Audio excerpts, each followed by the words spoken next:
कभी ऐसा होता है कि किसी छोटी सी बात पर पारा एकदम सातवें आसमान पर पहुंच जाता है, या फिर हर काम को बिल्कुल परफेक्ट करने का एक जुनून सा रहता है कि एक भी चीज इधर से उधर ना हो। और ये जो हर चीज में जीतने की आदत है, ये कभी कभी भारी पड़ने लगती है। अगर इनमें से कोई भी बात अपने से लग रही है, तो आज की हमारी जो चर्चा है वो बहुत काम की हो सकती है। आज हम आयुर्वेद के एक बहुत ही शक्तिशाली सिद्धांत पित्त दोष, इसको गहराई से समझने वाले हैं। हम ये जानने की कोशिश करेंगे कि हमारे अंदर की ये आग आखिर है क्या, और इसे कैसे काबू में रखकर इसकी ताकत का सही इस्तेमाल किया जा सकता है। बिल्कुल। और हमारे पास जो शोध पत्र हैं, वे पित्त को सिर्फ एक शारीरिक समस्या नहीं मानते हैं। वो इसे एक मानसिक और भावनात्मक शक्ति के रूप में देखते हैं। हमारा मकसद सिर्फ जानकारी देना नहीं है, बल्कि ये समझना है कि इस संतुलन से मन की शांति और एक पैना विवेक वो कैसे हासिल किया जा सकता है। इसे समझने के लिए एक बहुत ही आसान सा उदाहरण लेते हैं। सोचिए, हमारा शरीर एक किचन है और पित्त जो है वो उस किचन का गैस स्टोव है। अच्छा। जब आंच बिल्कुल सही होती है तो खाना बहुत स्वादिष्ट बनता है, पचता है, शरीर को ताकत देता है। लेकिन अगर वही आंच बहुत तेज हो जाए तो खाना जल जाता है, कड़वा हो जाता है और पेट में एसिडिटी कर देता है। सही बात है। आज हम बस इसी आंच को कंट्रोल करना सीखेंगे। ठीक है, तो शुरुआत सबसे बुनियादी सवाल से करते हैं। आयुर्वेद में पित्त का असली मतलब क्या है? आमतौर पर लोग इसे सिर्फ गर्मी या एसिडिटी से जोड़कर देखते हैं, पर मुझे लगता है ये उससे कई ज्यादा गहरा है। आपने बिल्कुल सही पकड़ा। ज्यादातर लोग पित्त को सिर्फ एसिडिटी ही समझते हैं, लेकिन वो तो बस एक लक्षण है। पित्त शब्द संस्कृत की धातु तप से बना है। तप? हाँ, तप, जिसका मतलब है तपाना या गर्मी पैदा करना। शरीर में जहां कहीं भी कोई चीज एक रूप से दूसरे रूप में बदल रही है, मतलब कोई ट्रांसफॉर्मेशन या मेटाबॉलिज्म हो रहा है, वहां पित्त मौजूद है। मतलब हर तरह के बदलाव के लिए? हर तरह के, जैसे खाए हुए भोजन को पचाकर ऊर्जा में बदलना, ये पित्त का काम है। आंखों का देखी हुई चीज को समझना, ये भी पित्त है। और तो और किसी जानकारी को प्रोसेस करके उसे ज्ञान में बदलना, ये भी पित्त की ही शक्ति है। ये शरीर का, कह सकते हैं, चीफ ऑपरेटिंग ऑफिसर है। ये तो बहुत ही दिलचस्प है। मतलब ये सिर्फ पेट तक सीमित नहीं है, ये हमारे दिमाग में भी काम कर रहा है। लेकिन एक सवाल मन में आता है, अगर पित्त आग है तो ये हमारे शरीर को अंदर से जला क्यों नहीं देता? यहीं पर आयुर्वेद का विज्ञान बहुत खूबसूरत हो जाता है। सबसे अनोखी बात यह है कि पित्त सिर्फ अग्नि तत्व से नहीं बना है। अच्छा। इसमें जल तत्व भी भरपूर मात्रा में होता है। आप कल्पना कीजिए, ये पानी में रखी हुई आग जैसा है। Fire held in water. पानी में रखी हुई आग? हाँ, जैसे एक बहुत शक्तिशाली एसिड को कांच की बोतल में रखा जाता है ताकि वो किसी चीज को नुकसान न पहुंचाए। ठीक वैसे ही हमारे शरीर की अग्नि पित्त के तरल रूप में सुरक्षित रहती है। हमारे पेट के पाचक रस, हमारे हार्मोन्स, हमारे एंजाइम्स, ये सब पित्त का ही तरल रूप है जो उस आग को नियंत्रित रखते हैं। अच्छा, तो ये सिर्फ आग नहीं बल्कि आग और पानी का एक बहुत नाजुक संतुलन है। जी। और शायद जब ये संतुलन बिगड़ता है, जब पानी कम और आग ज्यादा हो जाती है, सब समस्या शुरू होती है। बिल्कुल। तो फिर ये किसी व्यक्ति के स्वभाव पर कैसे असर डालता है? हम कहते हैं ना कि वो व्यक्ति बहुत पित्त प्रकृति का है। इसका क्या मतलब होता है? उसके गुण क्या हैं? आयुर्वेद इसके कई गुण बताता है, लेकिन अगर हम 3 सबसे जरूरी गुणों को समझ लें तो पूरी तस्वीर साफ हो जाती है। पित्त गर्म होता है, यानी उष्ण। गर्म। तेज या नुकीला होता है, जिसे तीक्ष्ण कहते हैं। और थोड़ा तैलीय, मतलब सस्नेह। ओके, गरम, तेज और तैलीय। हाँ, इन्हीं 3 गुणों से पित्त वाले व्यक्ति का पूरा स्वभाव बनता है। बाकी गुण जैसे हल्कापन और तरलता, वो इन्हीं को सपोर्ट करते हैं। ये काम कैसे करता है? देखिए, इसका उष्ण यानी गर्म गुण अच्छी पाचन शक्ति देता है, शरीर को गर्म रखता है। लेकिन जब यही गुण बढ़ जाता है तो गुस्सा, चिड़चिड़ापन और त्वचा पर जलन पैदा करता है। इसी तरह तीक्ष्ण यानी तेज गुण, वो तेज बुद्धि देता है, अच्छी याददाश्त और चीजों की तह तक जाने की क्षमता देता है। एक पित्त वाला व्यक्ति समस्या को तुरंत पकड़ लेता है। सही बात है। लेकिन जब ये गुण बिगड़ जाता है तो वही तेजी बातों में आ जाती है। व्यक्ति आलोचनात्मक हो जाता है, उसकी बातें दूसरों को चुभने लगती हैं और इसी गुण से पैदा होती है अति प्रतिस्पर्धा यानी हाइपर कॉम्पिटिटिवनेस की भावना। ये बात समझ में आती है। मतलब ये हुआ कि जब पित्त संतुलित है तो व्यक्ति एक स्वाभाविक लीडर होता है। हाँ। बुद्धिमान, समय का पाबंद, ऑर्गेनाइज्ड और एक बेहतरीन वक्ता। उसे चुनौतियां पसंद होती हैं। बिल्कुल। लेकिन जब यही संतुलन बिगड़ता है तो वही गुण उसकी सबसे बड़ी कमजोरी बन जाते हैं। एकदम सही। अब उस मुद्दे पे आते हैं जिसमें कई लोगों की दिलचस्पी होगी, जो आपने अभी कहा, अतिस्पर्धा, क्रोध और असंयम। हाँ। हमारे स्रोत बताते हैं कि इनका पित्त से सीधा लेना देना है। ये दिमागी स्तर पे कैसे काम करता है? इसका सीधा संबंध है साधक पित्त से। साधक पित्त? हाँ, ये पित्त का वो हिस्सा है जो हमारे दिल और दिमाग में रहता है। इसका काम है हमारी बुद्धि, भावनाओं और इच्छा शक्ति को साधना। जब ये बिगड़ जाता है ना, तो मानसिक परेशानियां शुरू होती हैं। जैसे अतिस्पर्धा। पित्त प्रधान लोगों को हारना पसंद नहीं होता। वो लगातार खुद से और दूसरों से मुकाबला करते हैं। इससे मन पर एक लगातार तनाव बना रहता है, जिसे हम बर्नआउट सिंड्रोम कहते हैं। ये एक तरह से मन की एसिडिटी है, जहां विचार शांत नहीं हो पाते, लगातार उबलते रहते हैं। मन की एसिडिटी, ये बहुत ही सटीक उपमा है। लेकिन असल जिंदगी में इसे लागू करना मुश्किल हो सकता है। एक लीडर को या किसी भी प्रोफेशनल को प्रतिस्पर्धी तो होना ही पड़ता है। तो संतुलन कहाँ है? एक स्वस्थ महत्वाकांक्षा और एक विनाशकारी अतिस्पर्धा, इसके बीच की रेखा कैसे खींची जाए? बहुत गहरा सवाल है।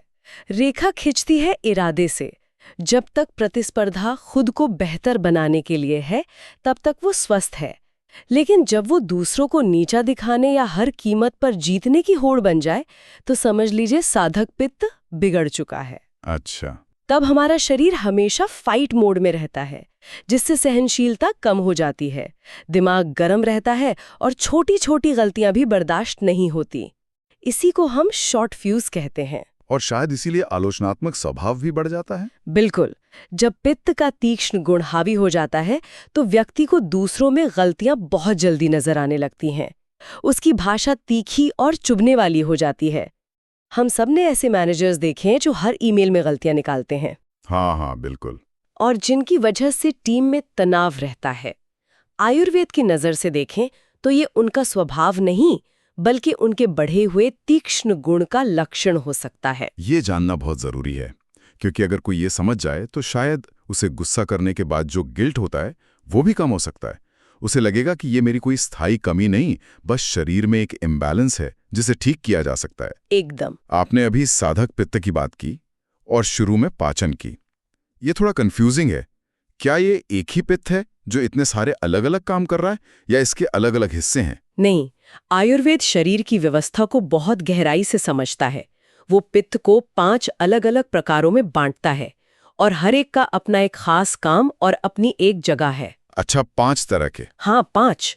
पहला है पाचक पित्त, जो पेट और छोटी आंत में रहकर भोजन पचाता है। जब ये बिगड़ता है तो एसिडिटी और अल्सर होते हैं। ठीक है। दूसरा है रंजक पित्त, जो लिवर और स्प्लीन में रहता है। इसका काम है पचे हुए भोजन के रस को खून में बदलना। इसके बिगड़ने पर पीलिया या एनीमिया होता है। तीसरा है साधक पित्त, जिसकी हमने अभी बात की। ये हृदय और मस्तिष्क में रहकर हमारी बुद्धि, भावनाओं और इच्छा शक्ति को साधता है। चौथा है आलोचक पित्त, जो हमारी आंखों में रहकर हमें देखने की शक्ति देता है। जब ये बढ़ता है तो आंखें लाल होती हैं, उनमें जलन होती है। और पांचवा है भ्राजक पित्त, जो हमारी त्वचा में रहता है और उसे चमक और रंग देता है। मतलब मुहासे और रैशेस? हाँ, जब ये बिगड़ता है तो मुहासे, रैशेस और त्वचा पर लाल चकत्ते होते हैं। तो इसका मतलब ये है कि जब हम कहते हैं मेरा पित्त बिगड़ गया, तो ये एक बहुत ही अधूरी बात है। हमें ये सोचना होगा कि कौन सा पित्त बिगड़ा है। पाचन शक्ति कमजोर है, या भावनाएं हावी हो रही हैं, या त्वचा पर असर दिख रहा है। आपने बिल्कुल सही सार निकाला। यही डायग्नोसिस का आधार है। ये सब सुनकर शायद कुछ लोग घबरा गए होंगे कि उनका पित्त तो हमेशा ही बड़ा रहता है। तो अब डरने की नहीं बल्कि समझने की बात करते हैं कि इस आग को काबू में कैसे लाया जाए। खाने पीने से शुरू करें। बिल्कुल।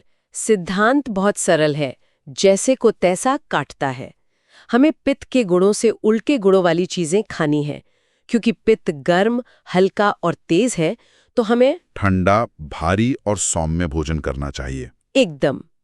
आयुर्वेद में 3 स्वाद पित्त को शांत करते हैं: मीठा, कड़वा और कसैला। मीठा, कड़वा और कसैला। हाँ, और 3 स्वाद उसे बढ़ाते हैं: तीखा, खट्टा और नमकीन। क्या आप कुछ उदाहरण दे सकते हैं? मतलब रोजमर्रा की जिंदगी में इसका क्या मतलब है? जरूर।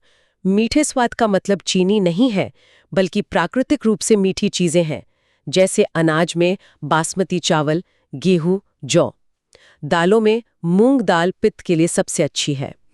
सब्जियों में लौकी, खीरा, पत्ता गोभी जैसी ठंडी तासीर वाली सब्जियां। मीठे फल जैसे अनार, नारियल, मीठे अंगूर। और दूध और घी पित्त के लिए अमृत माने गए हैं। एक मिनट, घी तो तैलीय होता है और पित्त भी तैलीय है, तो ये उसे शांत कैसे करता है? ये एक बहुत अच्छा सवाल है। यहाँ आयुर्वेद वीर्य यानी पोटेंसी की बात करता है।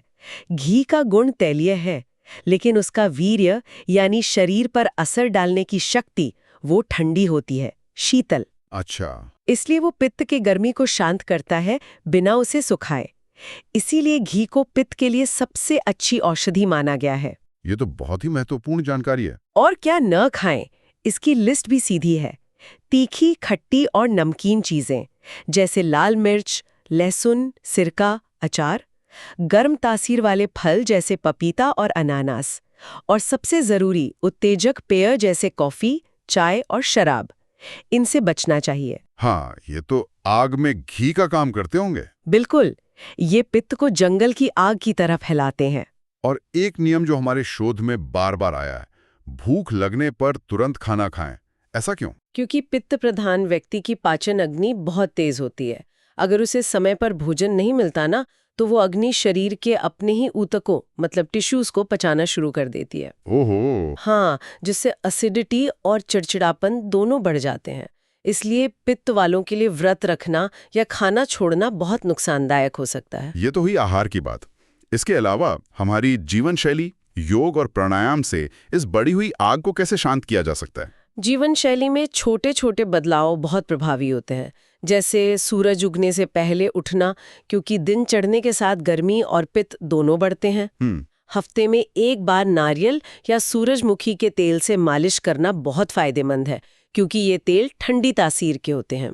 और व्यायाम हमेशा सुबह या शाम के ठंडे समय में ही करना चाहिए, दोपहर की तेज धूप में नहीं। तैराकी के बारे में क्या? तैराकी पित्त के लिए सबसे अच्छा व्यायाम है, क्योंकि पानी शरीर की अतिरिक्त गर्मी को सोख लेता है। और योग में क्या ध्यान रखना चाहिए? योग में उन अभ्यासों से बचना चाहिए जो शरीर में गर्मी बढ़ाते हैं। प्राणायाम की बात करें तो शीतली और शीतकारी प्राणायाम शरीर के लिए एयर कंडीशनर का काम करते हैं। शीतली, वो कैसे करते हैं? चलिए 1 सेकंड के लिए इसे महसूस करते हैं। अपनी जीभ को बाहर निकालकर एक पाइप की तरह मोड़ें। और अब इसी पाइप से धीरे धीरे सांस अंदर खींचें। आपको गले तक एक ठंडी हवा महसूस होगी। हाँ, हो रही है। बस यही है शरीर का अपना एयर कंडीशनर। शीतकारी में हम दांतों के बीच से सीसी की आवाज करते हुए सांस लेते हैं। ये भी तुरंत ठंडक देता है। कमाल है। और आसनों में शशांक आसन मतलब चाइल्ड्स पोज जैसे शांत और आगे झुकने वाले आसन करने चाहिए। शीर्षासन यानी हेड स्टैंड और बहुत तेजी से किए जाने वाले सूर्य नमस्कार से बचना चाहिए, क्योंकि ये शरीर और सिर में गर्मी बढ़ाते हैं। तो सूर्य नमस्कार की जगह? उसकी जगह चंद्र नमस्कार करना एक बहुत अच्छा और शीतल विकल्प है। तो आज की इस पूरी चर्चा का सार ये है कि पित्त का संतुलन सिर्फ एसिडिटी ठीक करना नहीं है, बल्कि यह हमारी महत्वाकांक्षा, बुद्धि और भावनाओं के बीच एक सही तालमेल बिठाना है, जिससे हमें मन की शांति और स्पष्टता मिलती है। बिल्कुल। और शीतल विचार का मतलब सिर्फ ठंडा सोचना नहीं, बल्कि स्वीकार भाव यानी एक्सेप्टेंस को अपनाना है। जब हम हर किसी से मुकाबला करने की भावना छोड़कर सर्वे भवन्तु सुखिनः यानी सब सुखी हों के भाव से काम करते हैं, तो हमारा साधक पित्त अपने आप शांत हो जाता है। प्रतिस्पर्धा की आग वो स्वीकृति के जल से ही शांत होती है। आज की इस बातचीत को खत्म करने से पहले हमेशा की तरह हमारे सुनने वालों के लिए एक विचार या एक चुनौती। एक काम कर सकते हैं, क्यों ना एक दिन शीतल दिन यानी कूलिंग डे के तौर पर बिताया जाए। Cooling day? हाँ, एक ऐसा दिन जिसमें आज बताए गए आहार और जीवन शैली के नियमों का पूरी तरह से पालन किया जाए, तीखा, खट्टा, नमकीन छोड़कर सिर्फ मीठे, कड़वे और कसैले स्वाद वाला भोजन करें।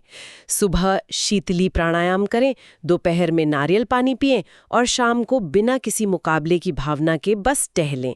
और फिर ये महसूस करें कि शरीर और मन पर इसका क्या असर होता है। ये एक अच्छा प्रयोग हो सकता है। हाँ, खुद को समझने का एक छोटा सा प्रयोग। एक दिन के लिए अपनी अंदरूनी आग पर पानी डालने का अनुभव।